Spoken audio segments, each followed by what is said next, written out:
So we took this Jurgens XT140 and we fit this push bugger nose cone on it. So we've done a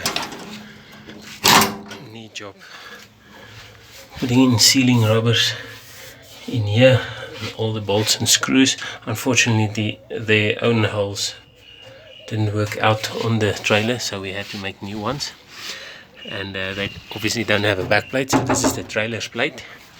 So we had to put in some nice sealing rubbers for this purpose.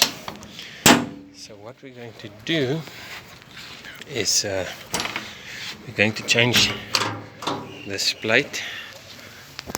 This plate is a bit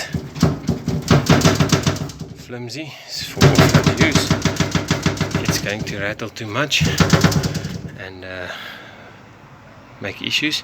So we're going to take this gas geyser, install it here on the door, and take the pump and install it there against the trailer front plate. And then at the other side we have, once this plate is removed, we're going to put some extra boxes here for some nice storage space that can be used at the campsite. So that's one of the bigger challenges we have here, is to do a neat and proper job here. I'm going to remove all this and make a change here as well for the client, and seal it up nicely. It was an old plug. We're going to do that a bit better as well. So yeah, here we're going to put some nice plugs, input plugs as well.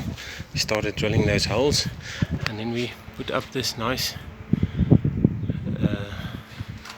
roof rack in the meantime for his rooftop tent that we will have fitted later this week, and we'll give you an update on that.